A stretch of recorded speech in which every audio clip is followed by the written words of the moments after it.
రాష్ట్రంలో కూటమి ప్రభుత్వం రైతు దుష్మన్ ప్రభుత్వంగా, రైతు వ్యతిరేక ప్రభుత్వంగా తయారైంది. వ్యవసాయ శాఖ నిద్రమత్తులో ఉంది. అసలు రాష్ట్రంలో వ్యవసాయ శాఖ అనేది ఒకటి ఉందా లేదా అని అనుమానం వస్తూ ఉంది. దానికి బెస్ట్ ఎగ్జాంపుల్ బుడ్డశనగ విత్తనాల సరఫరా. కడప, ప్రకాశం, నంద్యాల, కర్నూలు, అన్నమయ్య, సత్యసాయి ఈ జిల్లాలలో ప్రధానమైన రబీ పంట బుడ్డశనగ పంట. ఒక కడప జిల్లాలోనే 2 లక్షల ఎకరాల్లో రబీలో బుడ్డశనగ వేస్తారు. ఒక కడప జిల్లాకే 60,000 క్వింటాళ్ళ విత్తనాలు కావాలి. గతంలో ప్రతి సంవత్సరము అక్టోబర్ మొదటి వారం నుండే సబ్సిడీ బుడ్డశనగ విత్తనాల సరఫరా జరిగేది. కానీ ఈసారి కూటమి ప్రభుత్వంలో అక్టోబర్ 3వ వారం అయినప్పటికీ ఇప్పటి వరకు అతీగతి లేదు. కనీసం రిజిస్ట్రేషన్ జరగలేదు. రైతుల పేరు మీద ఎన్ని ఎకరాలు, ఎన్ని క్వింటాలు, ఎన్ని కేజీలు కావాలి, ఎన్ని బ్యాగ్స్ కావాలి అని రిజిస్ట్రేషనే కాలేదు. ఇంకా రిజిస్ట్రేషన్ అయ్యేది ఎప్పుడు, ఆ విత్తనాలు వచ్చేది ఎప్పుడు? ఈ లోపల పదును ఉండాలి కదా, పదును అయిపోతుంది. కాబట్టి ప్రభుత్వము నిద్రపోతూ ఉంది. ఇంత అధ్వానంగా గతంలో ఏ ప్రభుత్వం కూడా లేదు వ్యవసాయ శాఖకు సంబంధించి.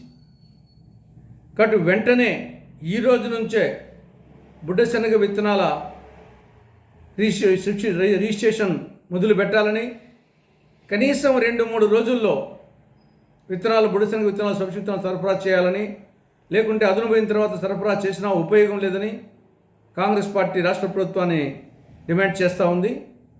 ఇక రెండవది ఉల్లి రైతుల పరిస్థితి భగవానికి కూడా వద్దు.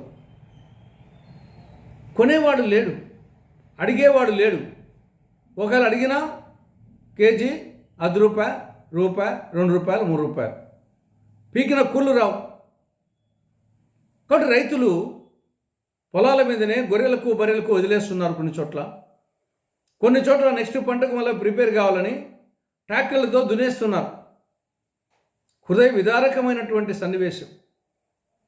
ప్రభుత్వమేమో క్వింటాల్కు ₹1,200 చొప్పున కొంటామని చెప్పింది. కొనింది లేదు, పెట్టింది లేదు. ఒక్క కొనుగోలు కేంద్రం తెలిసింది లేదు.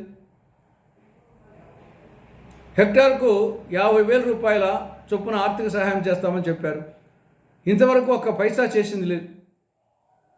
కాబట్టి ఉల్లి రైతులకు సంబంధించి వెంటనే రైతు సేవా కేంద్రాల్లో ఉల్లి కొనుగోలు కేంద్రాలు ఏర్పాటు చేసి ఇమ్మీడియట్గా మీరు చెప్పిన ప్రకారంగా క్వింటాల్కు ₹1,200 చొప్పున కొనాలని, ఉల్లి వేసిన రైతులకు హెక్టార్కు ₹50,000 చొప్పున ఆర్థిక సహాయం కర్నూలు జిల్లాలోనే కాకుండా రాష్ట్రంలో అన్ని జిల్లాల్లో కూడా ఉల్లి పంట వేసిన రైతులకు ఇవ్వాలని కాంగ్రెస్ పార్టీ డిమాండ్ చేస్తూ ఉంది.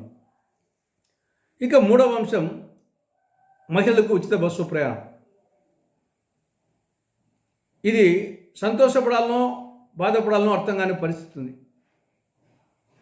మహిళలకు ఉచిత బస్సు ప్రయాణం అందరం హర్షించాం. కానీ ప్రస్తుత పరిస్థితి చూస్తే బాధేస్తూ ఉంది.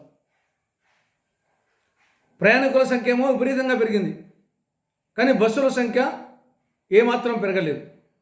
ముందెన్ని ఉన్నాయో అన్నీ ఉన్నాయి. పర్యవసానంగా బస్సుల్లో కిటకిటలాడుతున్నాయి. కూర్చునేదానికి కాదు కదా, కనీసం నిలబడకుండే దానికి కూడా చోటు లభించలేదు. నిలువు కాళ్ళ మీద ప్రయాణం చేస్తామన్నా వీలు కావడం లేదు. కండక్టర్లు, డ్రైవర్లు భయపడిపోతున్నారు.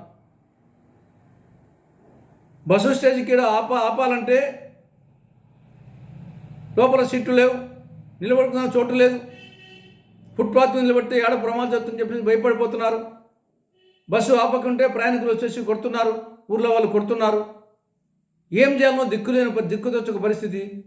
కాబట్టి బస్సు ప్రయాణం నరకంగా తయారైంది. కాబట్టి ఇప్పటికైనా ప్రభుత్వం ఆలోచించి, ఇది ఏదో ఎంకి పెళ్ళి సుబ్బి సాగుకు వచ్చినట్టు తయారైంది.